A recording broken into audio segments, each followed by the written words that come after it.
who you are. Welcome from the wastelands of the internet. I have come once again. Yes, I have come. Come with news. News of the week.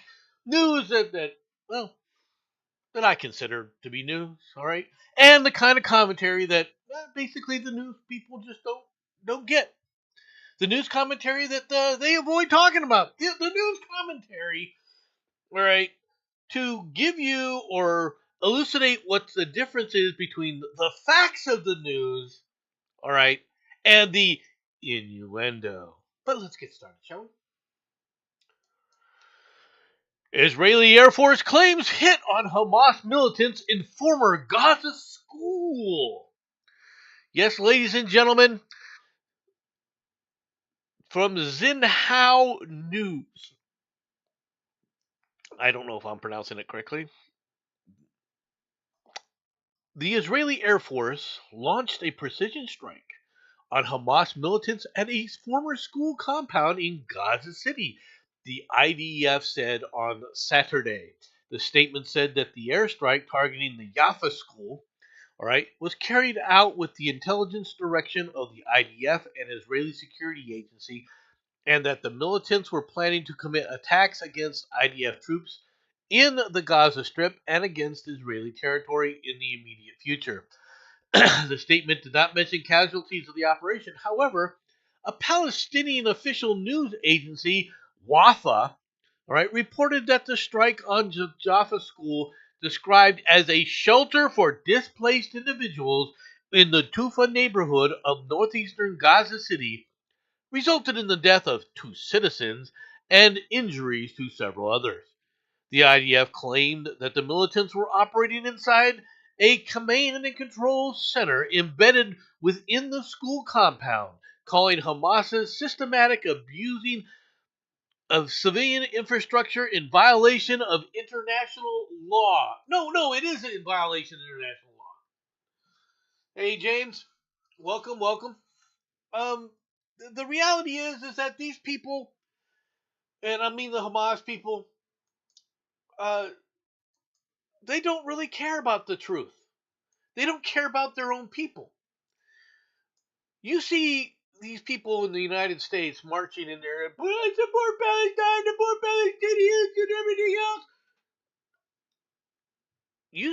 else. What you're seeing is them supporting Hamas.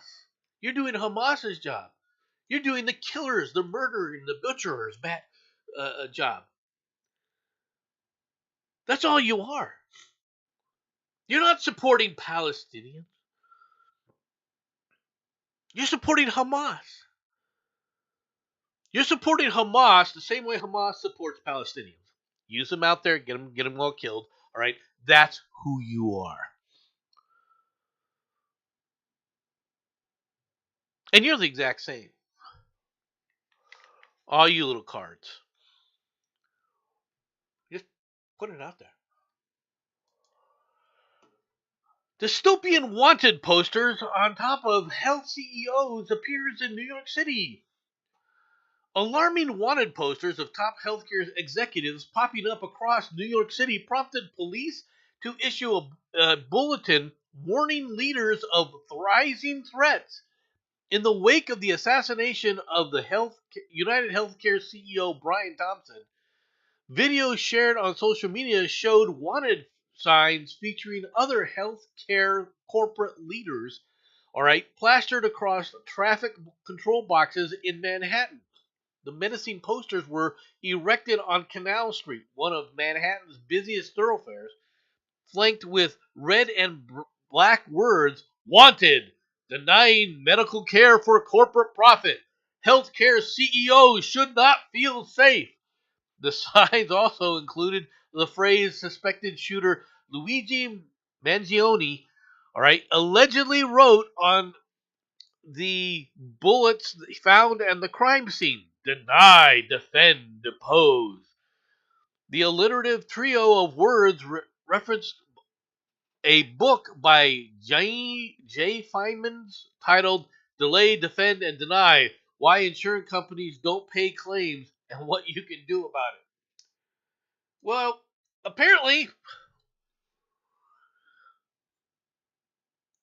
Luigi, if assuming that he is actually guilty of this crime,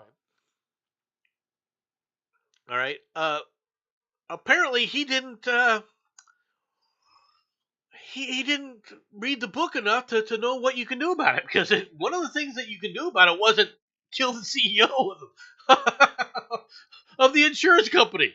All right, let's be perfectly frank here. But this is the same. These are the same people that are walking out there defending Hamas, folks. These are the same people that are doing that. This is what you've turned these illiterate little minds, skulls full of mush into. They want to matter. They want to feel like what they're doing matters in the world. Their lives are so lacking, all right, in their own minds that they want to matter. They look back to the past and they say, oh, these people matter. And they're fueled by a group of people in the teachers groups, all right,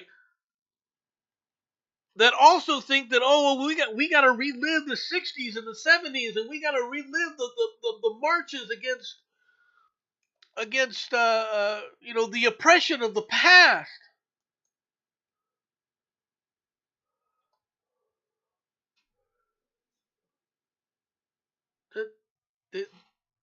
The, the, the there's so little oppression in the world in comparison to what it was before that they have to make it up. Oh, it'll come back. Don't get me wrong. It's just a temporary lull in things. But it is going to come back. Got a little bit of a stuffy nose here. Biden administration quietly clears away border wall parts for auction ahead of Trump's second term. This tells you everything that they're doing. The Biden administration, where oh yeah, we got to do something about the border. We got to build more border wall. All right, this is what Harris was saying. This is what Harris was saying in her campaign, and everybody knew it was full of shit. And this proves it. The Biden administration is reportedly spending its final weeks quietly clearing away unused southern wall materials to put up for auction, which is happening right here in Tucson, by the way. A move characterized by some lawmakers as an apparent policy to sabotage President-elect Donald Trump's goal to secure the U.S.-Mexico border. Alarming footage taken by the U.S. Customs agent captured numerous flatbed trucks hauling away dismantled sections of steel wall near Tucson, Arizona, a hot spot for illegal crossings, with an agent estimating a half mile's worth of parts are being removed daily. They are taking it from 3 sections, Nogales, Tucson, and 3 Points. The agent spoke under the condition of anonymity. Did you see there's a TechCrunch article about an AI United Healthcare is using an AI to deny claims even more cheaply? Selling it for about a nickel on the dollar. Yeah, they are. They're selling it for pennies on the dollar. Literally. I'll be perfectly frank. I know where some of these websites are that they're selling it on. And I've been tempted to put in some bids for this wall material so I can sell it right back to the government later on. It did occur to me. Now I realize that that's pretty shady to do, right? That's pretty scummy. But when you think about it, if you pay like $100, $200, and you can sell it for like $2,000, $3,000, oh, there we go. That's what I'm looking for. Get my thing there. Hold on a few seconds here, folks. I got to blow my stuffy nose.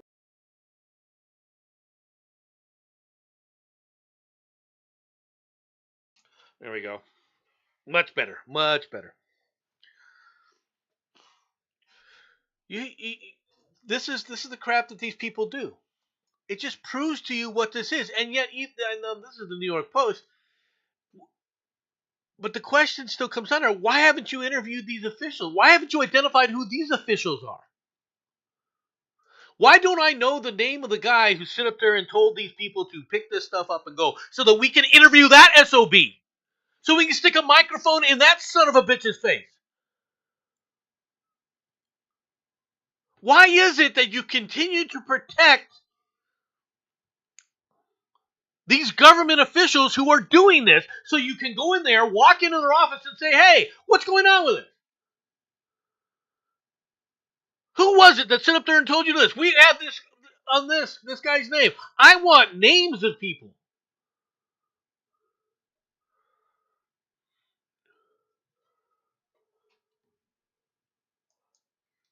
Annual inflation rate accelerates to 2.7 in November, as expected. Oh, it was expected.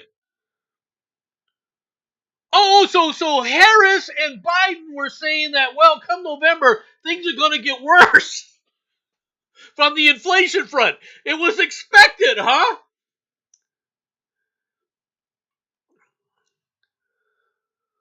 Expected. Don't you love how they said this was expected? Really? So all these economists were sitting up there that you had on news prior to the election were all going, yeah, we kind of expect the inflation rate to continue to rise. It's okay to follow orders until it isn't. Consumer prices rose at a faster annual pace in November, a reminder that inflation remains an issue for both households and policymakers. Gee, what a statement that is. The Consumer Price Index showed a 12-month inflation rate of 2.7% after increasing 0.3% on the month. The Bureau of Labor Statistics reported Wednesday. And I guarantee you it's going to get, well, we're going to readjust these back up again. I guarantee they're going to adjust it back up. Excluding food and energy costs, the core CPI was 3.3% on an annual basis and a 0.3% monthly. The 12-month core reading was unchanged from a month ago. Really? Something's not right here. You're telling me food went down enough to sit up there and bring it down to 2.7, but it was at 3.3? Really? Food and fuel have dropped that far, huh?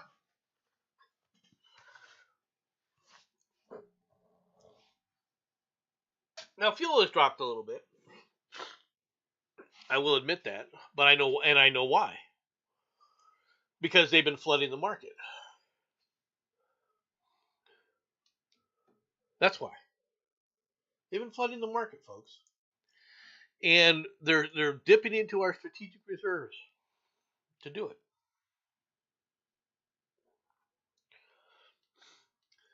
Oh, Canada. The explosion of Jew hate in Trudeau's Canada. There has been a 670% increase in anti Semitic incidents in the past year. It was like a dam burst. What happened and why? The Free Press investigates by Terry Galvin. We rarely run pieces this long, but today's investigation story of how anti-Semitism became deeply embedded in Justin Trudeau's Canada called for it. This is a piece worth reading carefully. Really. Well, let's go right into it. For Sarah Rugheimer, a professor of astronomy at York University in Toronto, the virulent strain of anti-Semitism now embedded in Trudeau's Canada appeared on a lamppost. It was a few weeks after the Hamas massacre of last September 7th. Rugheimer, 41, was walking in a park near her home in the city's quiet Cedar Vale neighborhood when she saw a poster of an Israeli hostage, Elad Katzir, a 47-year-old farmer from the kibbutz near Oz, all right, covered with swastikas. In the days that followed, as the war raged in Gaza, swastikas turned up all over Cedar Vale, excuse me. They also started appearing on York campus, where Rugenheimer, excuse me, serves as the Allen I. Carswell Chair for the Public Understanding of Astronomy. As fall turned to winter, the swastika showed up in the snow outside campus buildings where she works. The astrophysicist, with a particular interest in the origins of life on Earth, then you're not an astrophysicist. Okay? I'm just gonna put that out there. If your interest in astrophysics is life on Earth and the possibility of life on other planets, and you think you're a physicist, no, you're not. Okay, your studies are not about physics. Okay, they're not.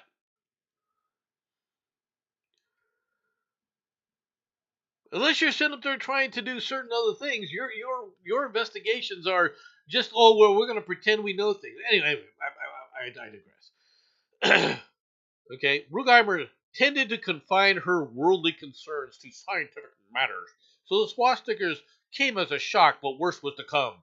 She grew up in Montana, and her academic career took her around the world, from a PhD in astronomy and astrophysics at Harvard University to Scotland, England, and now Canada. But until taking up her post at York University 2 years ago, Rugheimer said she'd never encountered any overt anti Semitism, nor had she given much thought to her identity as a Zionist. Like the vast majority of Jews around the world, Rugheimer believes that in Israel's right to exist. Good morning, Ms. Miller. Here you go. There's your fan service. All right. Um, let's stop right here, folks. Let's stop right here. You're a Zionist if you believe that Israel has a right to exist.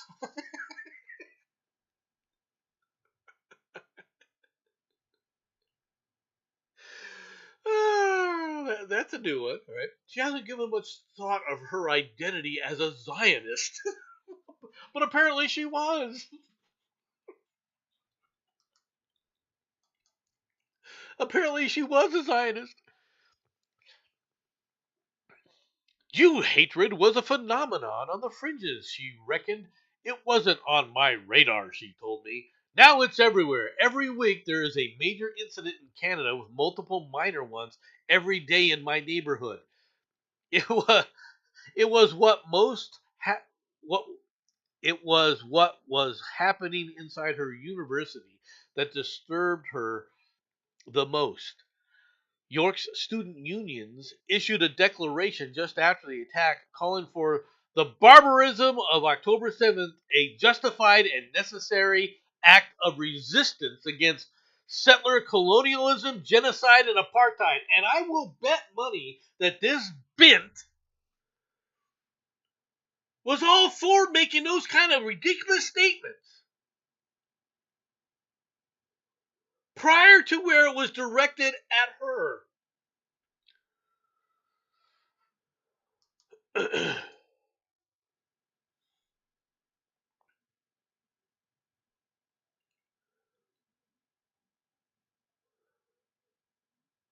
This is the problem when you sit up there and go into these leftists and with the purpose of utilizing these skulls full of mush, right?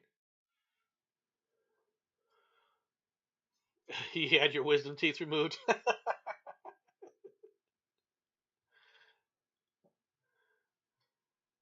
Okay. Okay, why are there senators and Congress critters with citizenship to Israel? That's a why is that divided loyalty allowed? All right. First of all, there are people with dual citizenship in Congress. Are there a lot? I don't know. I'm not saying that, but there's dual citizenship in for a lot of countries. To be honest, hell, you got people like Rashida Tlaib who thinks that she has dual citizenship between the United States and Palestine. Just putting it out there. Should it be allowed? I think it's something that should be known up front and talked about. By the way, laughing gas is amazing. Look, Hamas are a bunch of freaking murderous thugs. The people supporting Hamas, the people marching in the streets, like I said before, that's who they are. And it's the same people that just killed this Mangione. I guarantee you, he's probably the same kind of Luigi. Luigi is probably the same kind of moron who sits up and believes in this shit too. Now, the guy he killed was under investigation for several things, but he was also a whistleblower on several people for several people. Ted Cruz surrendered his Canadian citizenship. Yeah, he did. When it was pointed out to him, he didn't surrender it, but prior to that, though, I just want to point that out.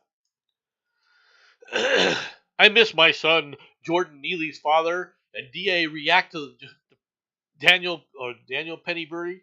Jordan Neely's father says, "I miss my son." Really? Did you miss him when he was running up and down the 44 times he was getting arrested? Did you miss him then? Daniel Neely has been found not guilty of criminally negligent homicide for the death of Jordan Neely by a jury on Monday. Penny, a 26-year-old former Marine, put Neely, a 30-year-old homeless man. You missed him. You missed your son. You missed your homeless son. You were looking for him and really worried about letting him into your home. Your 30-year-old homeless son, right? In a minutes-long chokehold after Neely boarded a subway car, acting erratically on May 23rd, according to officials. Acting erratically. Okay? Now, I will agree. Hey, you leave Luigi alone. My boy did that wrong. We'll be talking more about Luigi later. Um,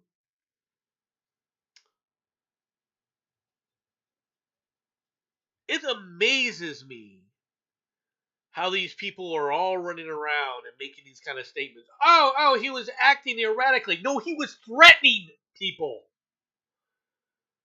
He was threatening to kill people. Oh, that happens all the time. You get used to it. No, it doesn't happen all the time. If it's happening all the time, you guys should be doing something about it. Because if you don't, what happens is what did happen. What happens is a guy murdering people on the subway, which, well, that happens all the time, and people are just used to it, right?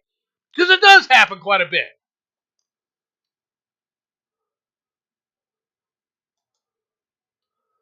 What, Daniel Penny did nothing wrong, okay? And if Jordan Neely, if you guys had really cared about Jordan Neely, Jordan, your father, I'm sorry, the father, if you had really cared about your son, you would have made sure he got the help he needed. Just pointing it out.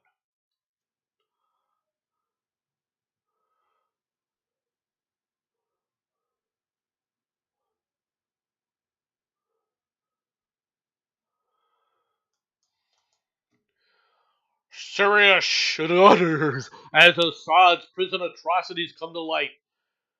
People came by the thousands the day after the rebels arrived in Damascus, racing down the once desolate stretch of road, up a jagged footpath cut into the limestone hillside, through towering metal gates of Syria's most notorious prison.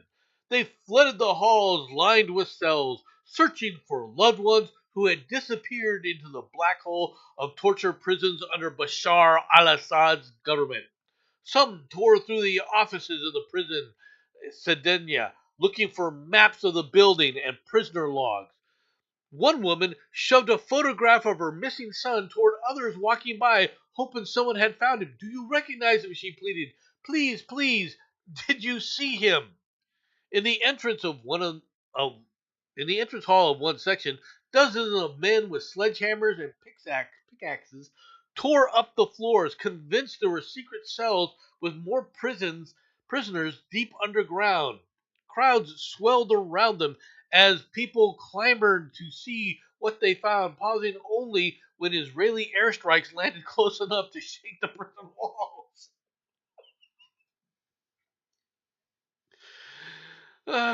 Move back, one man, Ahmad Hajani, all right, 23, yelled, let them work. Since the rebel coalition overthrew Assad's government last week, unchaining a country ruled by the iron fist of the Assad family for more than 60 years, thousands of Syrians in Damascus, the capital, have taken to the streets to reveal the city's newfound freedom. Okay, everybody knew what the Assads were like. Okay?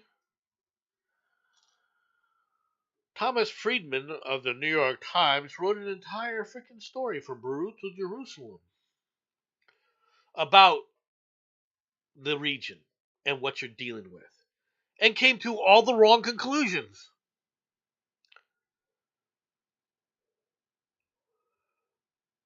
Because he doesn't want to believe what you're dealing with. All right? The Syrian Assads were Alawite. All right? They were 10% of the country's population. They assumed power. Okay, this is something else that people have to understand. They assumed power with the help of the Soviets. All right? Because they were essentially a non-religious Baath sect. All right, they were still Alawites, right, from the tribe. They still had tribal mentalities, but they were not deeply religious group. But the Alawite sect as a whole is a Shia sect. They once again they make up about 10% of the population of Syria. But the Baath Party was less of a religious group, all right, within the region. For those who don't recognize it, the Baath Party was also what Saddam Hussein had when what he ran his country along. This is a hardcore leftist coalition group. Now you had the Sunni population, which 90% of Syrian is Sunni, chafed under the fact that, well, they weren't Islamists. And they wanted Islam to dominate everything. And I guarantee you, these people are talking about newfound freedom.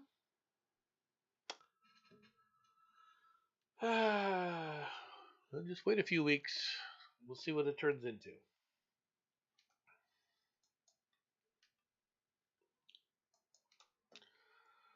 Donald Trump faces new legal headache. A lawyer has filed a lawsuit against the FBI and the Department of Justice to force the release of special counsel Jack Smith's report on federal criminal investigations into President-elect Donald Trump. Attorney Devin Stone, better known as the YouTuber Legal Eagle, is suing the agencies after they rejected his FOIA request, he said. Stone previously sought a court order to make public Smith's findings surrounding Trump's alleged criminal attempts to overthrow the 2020 election, all right, and his handling of classified documents. Dude, there's a lot of us that want these notes released, but we want them all released. You see, the reason that this guy is trying to play the game, oh, well, this is going to be a headache for Trump. No, it's not. It's a headache for all of you. It's a headache for frickin' for Merrick Garland. It's a headache for Christopher Wray. It's a headache for Jack Smith. It's not a headache for Trump. See, so you do a story, think because you want to keep it anti-Trump. We gotta get the orange man. He's still orange. We're gonna get the evidence. There's no evidence to be had. Why do you think they were dragging it out like they have been? If Jack Smith had the evidence that they're talking about, he would have indicted frickin' Trump, all right, in 2021. If the evidence that you're saying they have on all this stuff was all there in 2021, they would have gone after him then. They know what this was. They know that there's evidence of them colluding with the January 6th crew in Congress and Nancy Pelosi. They know who these people are. They know what this was. This was a coordinated effort to get Trump, regardless of what the facts said. Now, this leftist legal eagle may be trying to, well, I'm just going to take his notes and I'm going to read what they were saying in certain reports while he hides other evidence, just like these kind of leftist lawyers always do. The problem is if you release it, all right, and you force the release of all of it, it doesn't just go to you, does it, legal eagle? Just putting it out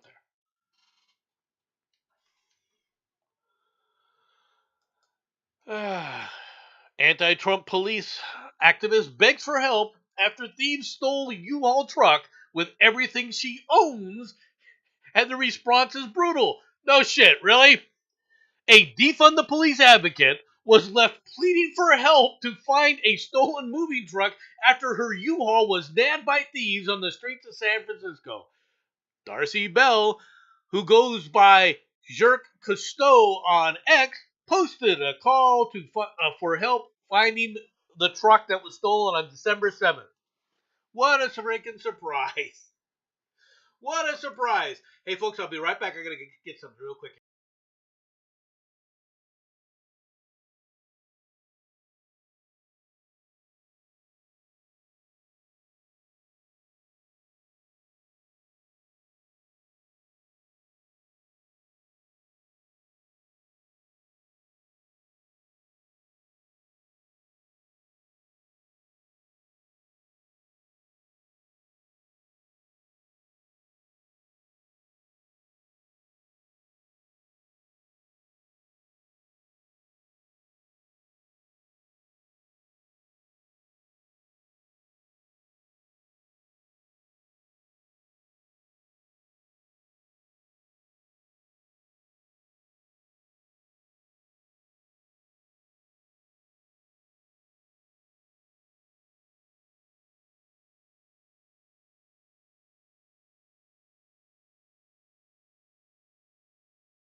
Sorry about that, folks.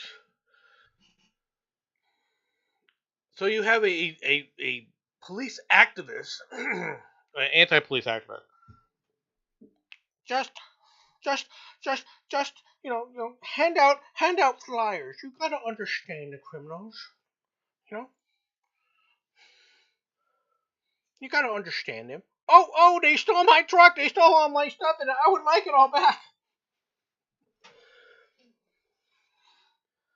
And then, of course, when she called up U-Haul to tell them that the truck was stolen, U-Haul said, "Did you file a police report?" And she said, "Well, no, I don't want to talk to the police." So they were going to charge her with theft. So then she filed a police report. She didn't want to talk to the police.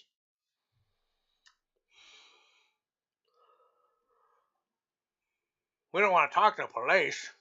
Are you kidding me?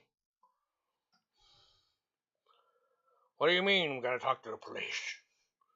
What do you mean I've got to sit up there and deal with those evil bastards? Don't you understand? Don't you understand what's going on? Oh, folks. Unbelievable.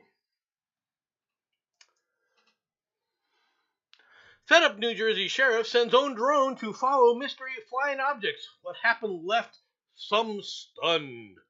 A fed up New Jersey sheriff said he tried to track mystery drones swarming the skies above his county, but they easily evaded the effort. The Ocean County Sheriff's Office sent his own industrial grade drone into the air Thursday in a bid to follow one of the 50 unmanned aerial vehicles a local cop saw coming off the ocean.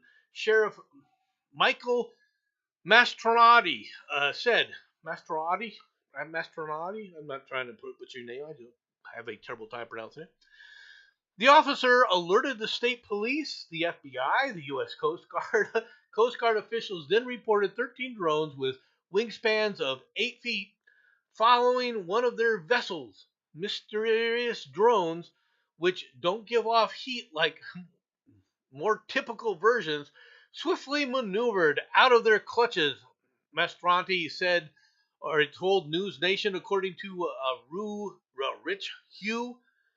Hugh told the story Friday night to anchor Elizabeth Vargas, explaining he originally thought the drone hysteria might be the result of pranksters until he saw them himself. If it's not our military, then it's even more scary, McHugh said. These things look like they are fixed winged and have multiple lights. I'm not sure how to process what I saw last night. Both the photographer and I were sort of stunned. Okay, folks. I'm just, I'm just, I'm just going to speculate. Okay. These things are DARPA. These things are the United States Defense Research Group testing things. Okay? That's what they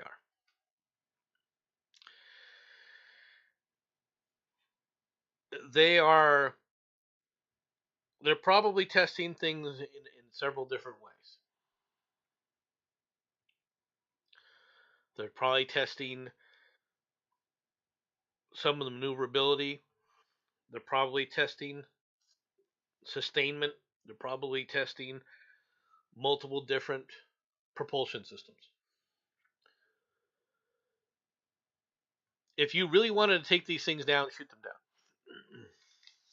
That's not going to be as easy as you think it is. You're not going to go out there with a shotgun and blow these things out of the sky. Although I do have a story about that. I do have this story. A retiree who shot a Walmart drone in plea deal. All right, a 72-year-old retiree who used his 9mm handgun to shoot a Walmart delivery drone hovering near his Florida home has struck a deal that could result in his eventual dismissal of a felony and misdemeanor counts, court shows. Dennis Wynn, right, will enter a pretrial intervention program offered by the prosecutors. Upon successful completion will result in the dropping of criminal charges. The PTI program, which is similar to probation, is offered to defendants with no significant criminal history. The PTI contract signed by Wynn and prosecutors, the defendant admitted his guilt and agreed to perform 25 hours of community service. At the conclusion of the PTI program, which could be as short as 90 days, the state will not object to the return of the defendant's firearm in evidence. All right, that's in evidence. All right, so in other words, they're going to drop all charges on this guy. I honestly think that if he actually, if they try to push it going forward, he probably would be found to be not guilty anyway. All right, just putting it out there. But these drones are a DARPA program, in my opinion.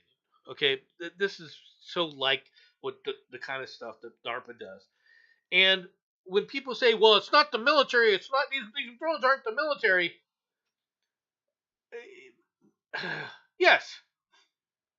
Yeah, and James, you're exactly right. Okay. This is a demonstration, and it's very possible that the military, technically, that there's no military personnel doing any of this. that this is all civilian contractors or DoD civilians.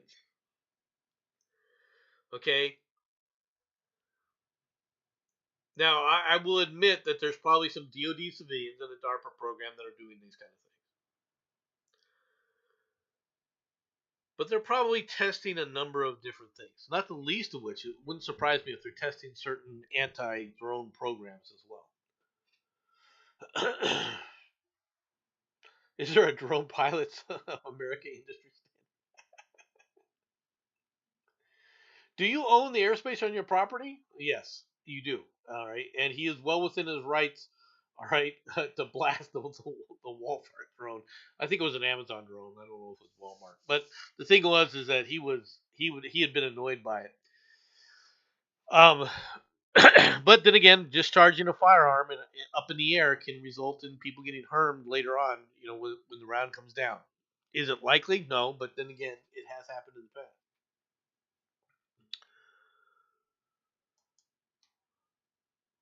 An AI companion suggested he killed his parents. Now his mom is suing.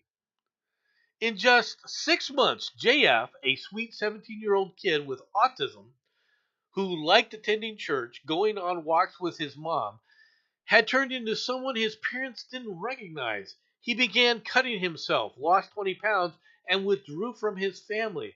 Desperate for answers, his mom searched his phone while he was sleeping. What she That's when she found the screenshots. JF had been chatting with an array of companions on Chatter or Character AI, part of a new wave of artificial intelligence apps popular with young people, which let users talk to a variety of AI generated chatbots, often based on characters from gaming and anime and pop culture. Poking dead sticks with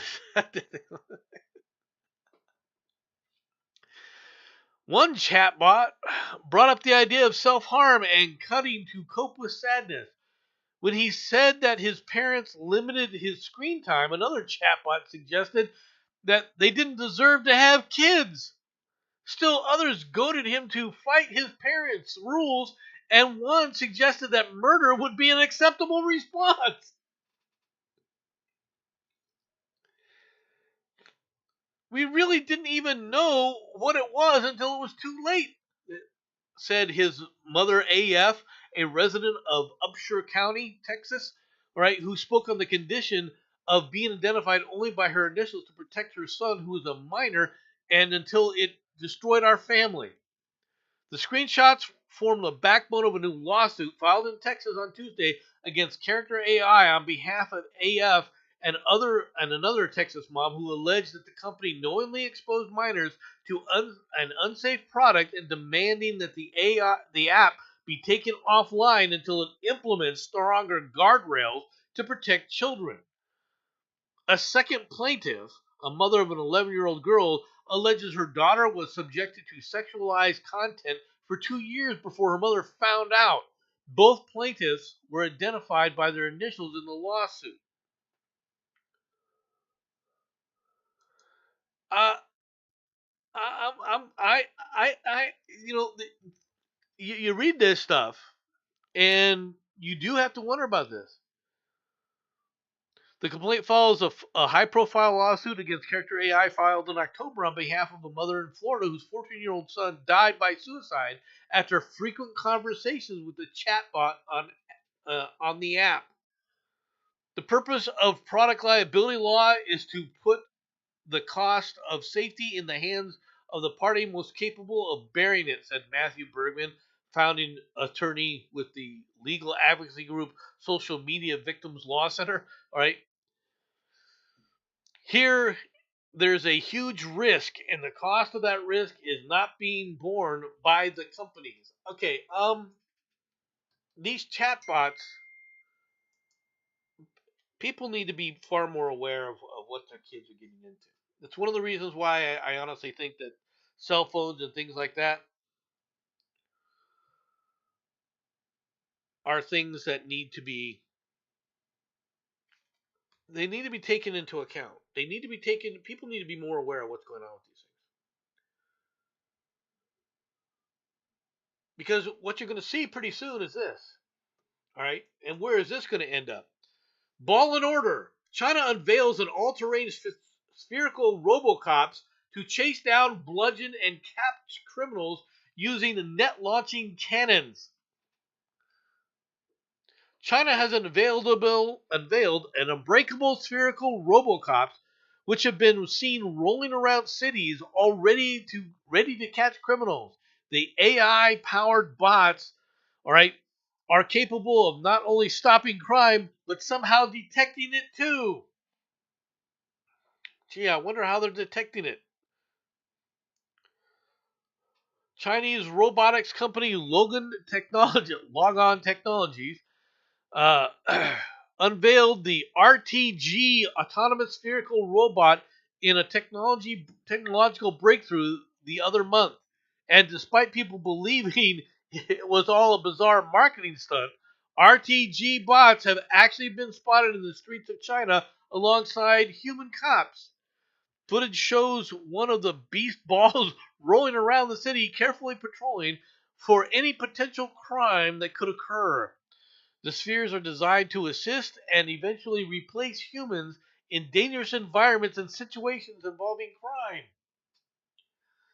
AI does not have a realistic review of reality. Look at the channel Fan Lab, all right, for a few days of elaboration. No, it's very true. The beast ball, or the ball beast, excuse me, is able to operate both on land and in water, making it practically unstoppable. It can also withstand the whopping 4 tons of impact damage to prevent criminals from trying to cover their tracks and kill it. Despite, despite the RTG being able to reach fairly slow speed of 22 miles an hour, it does weigh a backbreaking 125 kilograms. And if it hits you at 22 miles an hour, it's going to break something. RTG can also be equipped with non-fatal police gear like net guns, tear gas sprayers, some grenades.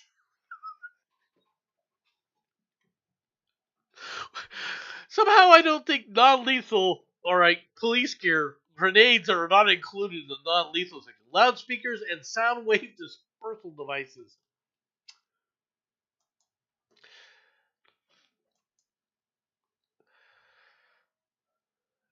Meanwhile, in London,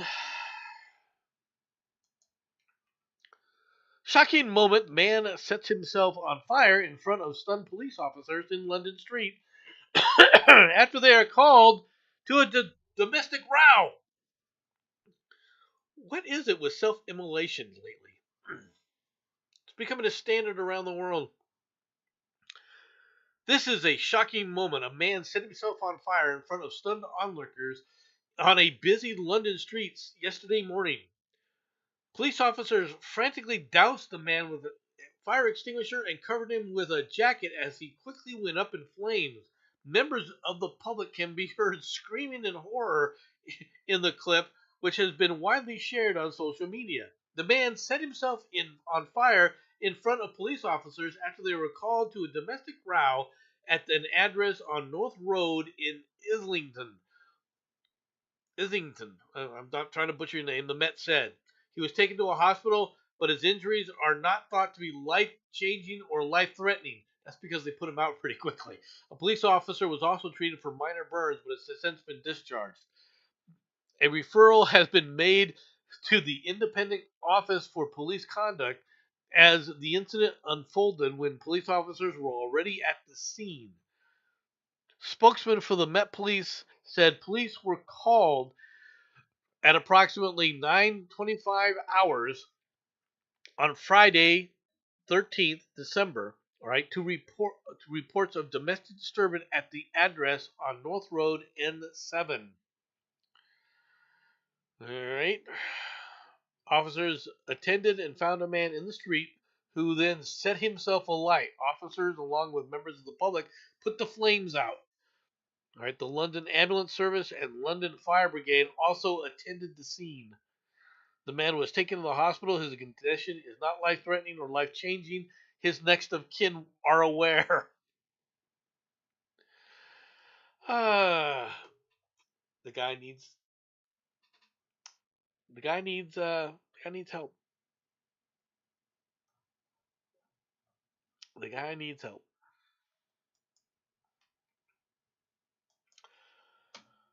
Let's try again. All right, South Korea's parliament votes to impeach President Yoon Suk Yeol over his martial law order. South Korea's parliament on Saturday impeached President Yoon Suk Yeol over his stunning and short-lived martial art law decree, 6 hours worth. All right, a move that ended days of political paralysis, but set up an intense debate over Yoon's fate as jubilant crowds roared to celebrate another defiant moment in the country's resilient democracy. The National Assembly passed the motion 204 to 85. All right, Yoon's presidential powers and duties were subsequently suspended, and Prime Minister Han Duk-so, all right, the country's number two official, took over presidential powers later Saturday. The Constitutional Court has up to 180 days to determine whether to dismiss Yoon as president or restore his powers. If he is thrown out of office, a national election to choose his successor must be held within 60 days. It was the second National Assembly vote on Yoon's impeachment after the ruling party lawmakers boycotted the first vote last Saturday. Some People Power Party lawmakers had said that they would vote for Yoon's impeachment as public protests intensified and his approval ratings plummeted. The National Assembly Speaker Woo Won-sik said Yoon's impeachment was an outcome driven by the people's ardent desire for democracy, courage, and dedication. Hundreds of thousands of people gathered near the parliament, roared in jubilation, waved banners, and brandished colorful K-pop glow sticks. Um,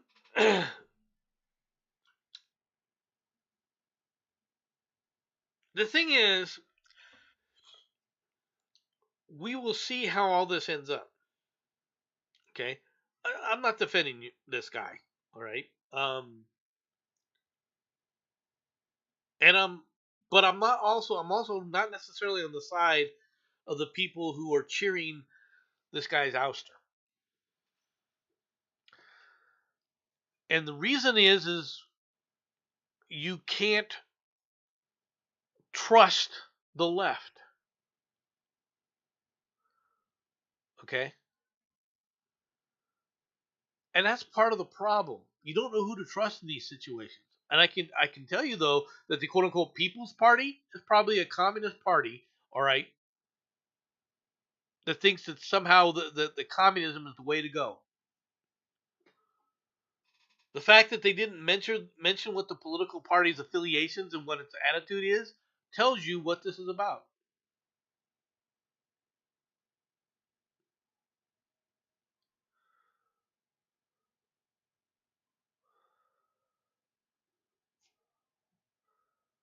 I'm just putting it out there.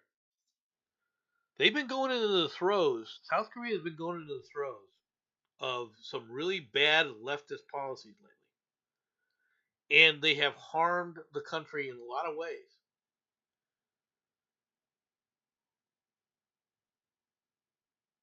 Now, South Korea can stand on its own. Don't get me wrong. Okay, they're a strong country. All right, but there's also other issues involved in this that have to be looked at. And I'm leery about any of these people, all right, on any of these sides. I'm not for freaking martial law because I know what's happened with martial law in the past with these kinds of things.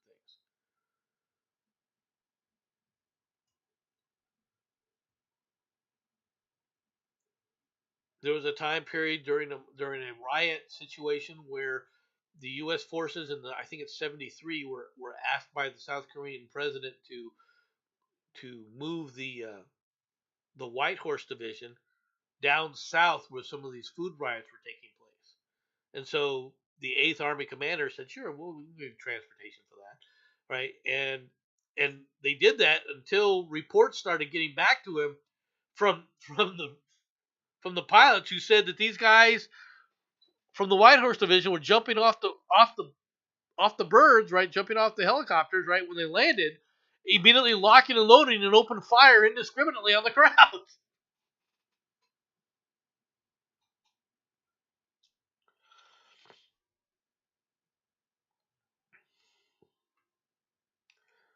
I'm just putting it out there that they have when it comes to martial law, there's a reason for people to be squeamish. There is. Because unless this guy had really had strong evidence to bring into it, what he should have done was just presented that evidence in front of the parliament, right, and gone from there. There was no reason to declare martial law. But by the same token, these leftists, they're trust me, there's some bad people involved in this. Meanwhile, in Florida, prayer warrior arrested for bizarre battery. And incensed that relatives were praying to Jesus in her house, a Florida woman via Tehran, Iran, right, who told cops that she prays using the Quran and does not believe in Jesus, allegedly battered one of the visitors, an attack that landed her behind bars. According to the arrest affidavit,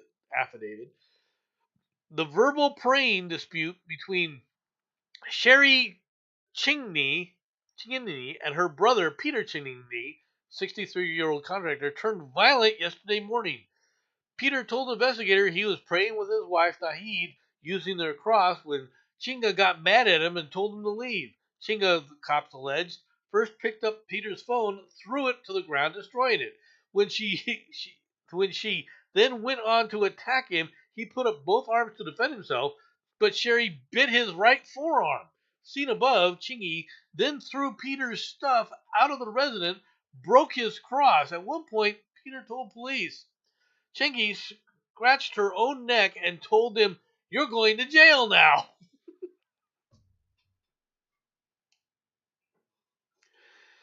I'm pretty sure that Jesus is in fact acknowledged in the Quran. We're not going to get into a religious discussion, but the Islamists believe that Jesus was a prophet. All right, for the most part. All right, that's their view. Uh, Apparently, she missed that section of the Quran.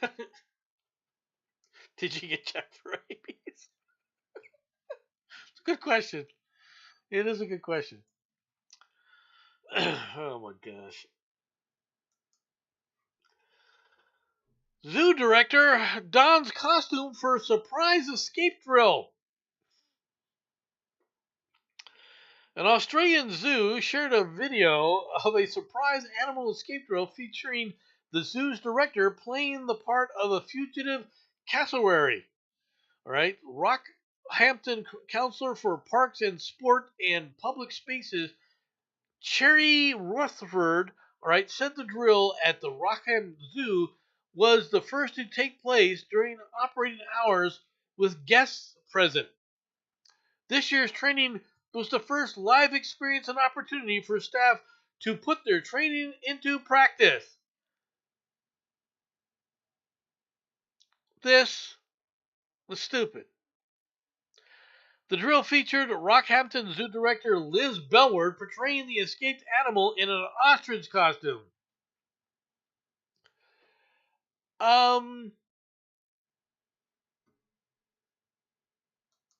Why? You you want to do critter rounding up, right? Do some critter rounding up. Okay? Just put it out there. If you want to use critter roundup techniques and you want to practice these things, take them to a ranch, let the critter loose, and let these people run around trying to round them up.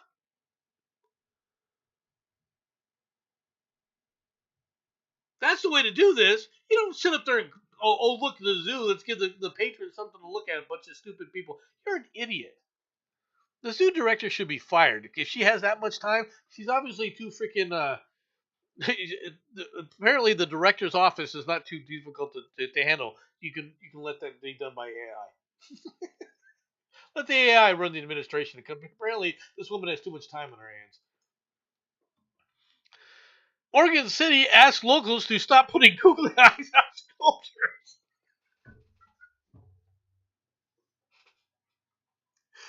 People do weird shit, yeah? Officials in Bend, Oregon are asking residents to stop attaching googly eyes to the city's sculptures despite support for the whimsical practice from some locals. City officials' account on Instagram said that the oversized plastic eyes attached to 8 public art installations by unknown pranksters could end up costing Bend a lot of money. With the Google eyes placed on a series of art pieces around town might give you a chuckle. It costs money to remove them with care to not damage the art. While we don't condone the wreaths, leis, and Santa hats, let's say away from adhesives, graffiti, and all things that can damage art. Okay, the adhesives that they're using, all right, are not going to damage this kind of art. I'm sorry, not unless you're a moron. Okay, all right. Super glue and a little bit of acetane, a less little acetone, will take care of the super glue. We'll just take it right off of it. All right, you don't have to worry.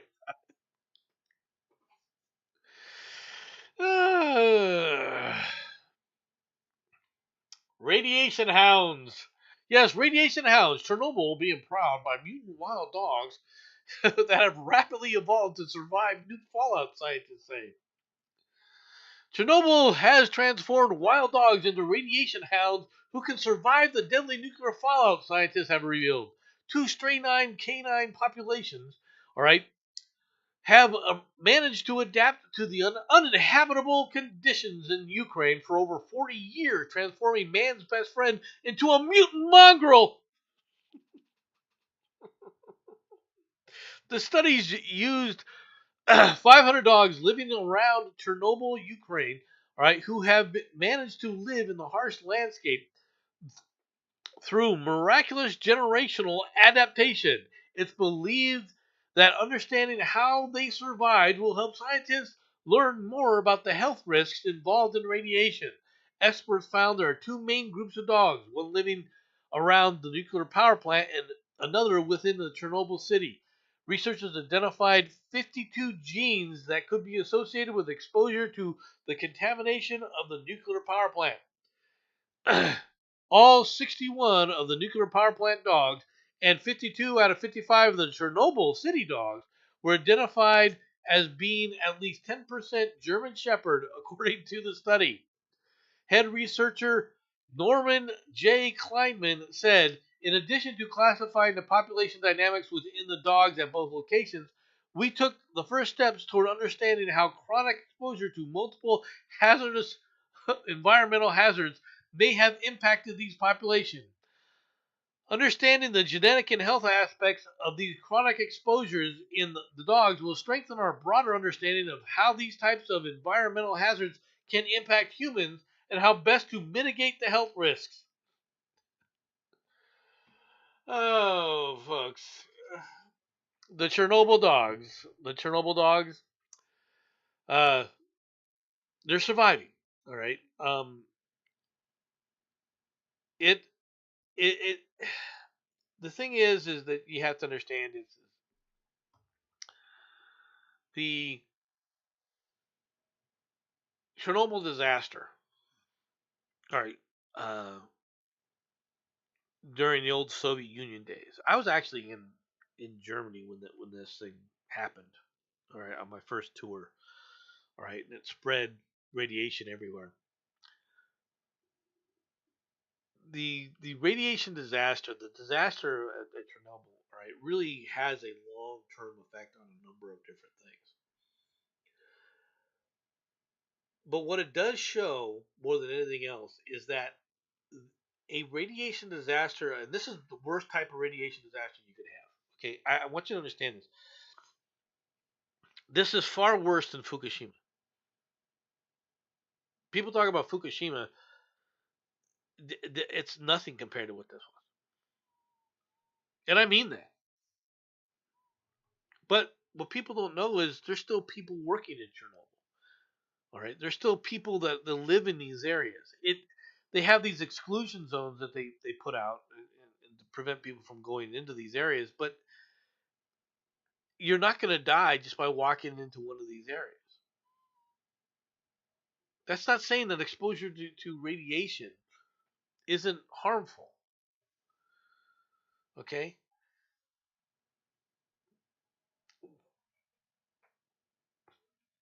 the thing is there are wolves that have retaken this area.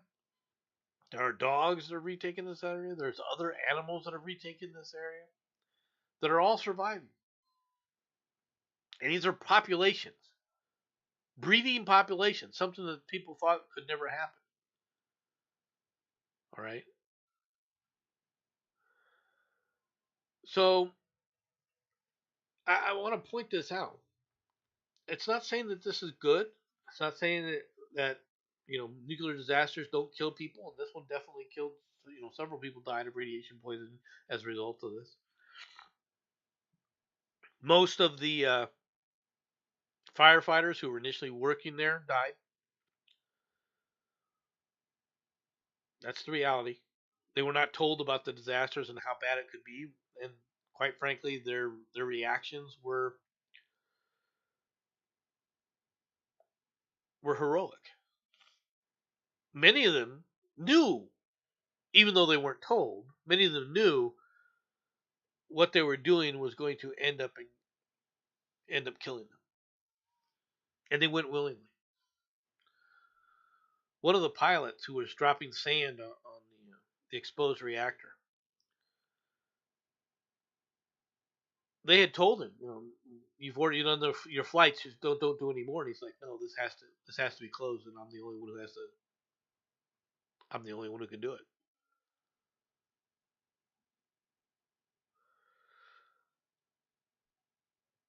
It goes to show you that what people don't know about these things. It also shows you both the best and the worst of humanity. But it also shows you the world and life on this planet at sometimes was very fragile and very resilient at the same time. All right, everybody. Deer, elk, moose, all the wild herbivores, probably rabbits, squirrels, and other animals. Yeah, they're all doing this. They're all surviving in these areas. All right, some better than others. Right. What everyone was expecting, of course, was Spot the flying wonder dog. They're expecting underdog to happen out of these things. They want to see. I mean, ever since somebody said, "Oh, mutations will give us superpowers," ever since somebody came up with that idea, Stan Lee, uh,